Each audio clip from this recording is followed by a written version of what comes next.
I arrived on campus August of 1963, and I found out that the semester before, the spring of '63, students had been arrested because they had sat in at the counter over in Northwood. The people who fought for us to be able to go into those stores, I met some of them and they have become friends as well. Some of them was in the class of '69. It was at that time, I think it was a upward movement for black people. We were fighting to become I'm black and I'm proud, and we can go anywhere that you can go. We are a group, we are family, and we're going to do this together. Holmes Hall has always been the same. And Banneker Hall was actually the library when I was here. When I first came to Morgan, there was a sub shop, and we had a jukebox for music. Upstairs, we had the student room, and the bridge also still rocked when we came to school too.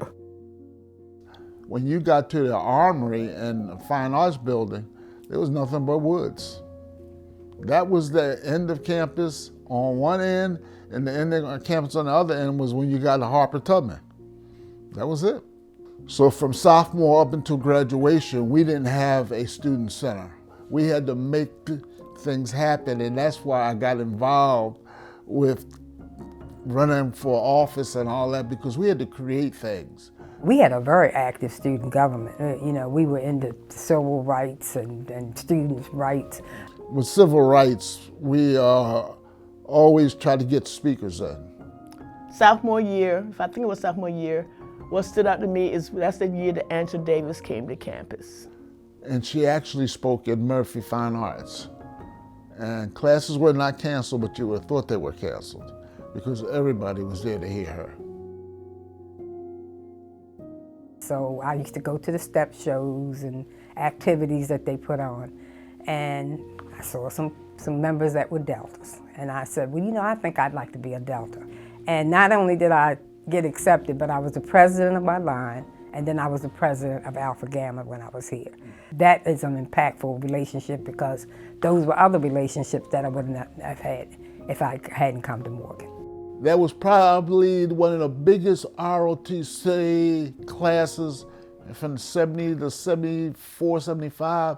They took us to really a lot of exercises to train us and keep us current what was going on and prepared us to compete competitively with university graduates. And the Vietnam guys kind of took over. There were so many of them, and they were older than us. And they had their own little office on campus, veterans office, and they were very influential at the university at that time. You know homecoming is coming. You don't plan anything else. And I actually came at the homecoming with one of my nieces. And I was accepted at a lot of different schools. But when I came to Morgan, I knew this was home for me. And during that time, the Morgan State Bears were renowned because they were having undefeated seasons. And when we went to homecoming, it was festive, it was crazy. When you came to homecoming, you always looked for the marching band to perform during halftime. The formation, the precision of moving and playing, and the latest music out, that was Melvin Miles, and that was like a whole new thing for us. We are one of the best bands in the land and that type of stuff, because our band was precision. But I do remember Nathan Carter, and I remember the choir. And the music was unbelievable, and that was in the old Murphy Fine Arts Building. Little Hurt Gymnasium. Every game was packed, and if you didn't get there in enough time, you couldn't get in. And fortunately, when we came in, so did the human eraser, Marvin Webster. But when he came across the campus, everybody knew who he was because he was the tallest person here, And then they won the national championship 1974, Division II. So I was there during the time that Morgan was outstanding in all sports: lacrosse, football, swimming. We had so many, really great mentors. There's a lot of people that paved the way. The person that really stood out for me was Dr. Bernie Hollis. He was one of the reasons I decided to go into teaching. The late Congressman Perry Mitchell, I took his class, political science. I also had Dr. Ruth Sheffey. That started here for me. Dr. Gill, Dr. Stansberry. Another person that I admired was Dr. Benjamin Quarles, who was our commencement speaker. We were the first class to actually graduate in the Hill Field House, so that was really special because they had just built it. I can hardly believe it's been 50 years. It's a really difficult thing to believe that we've been here and done so many things in 50 years. And I know so many of our classmates have accomplished so much.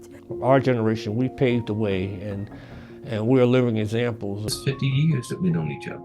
And when we see each other, we are always glad to share stories, to share each other's company. And I'm hoping that our class will always be that close. It was beautiful. It was like home, and everybody was family. This is my family. This is a strong community. May not look the same as look in the 70s, but the foundation, the base is still there. This is family. This is the Morgan State family. 50 years, you know. This is a milestone, you know. The relationships that I developed when I was here at Morgan, I've had for over 50 years.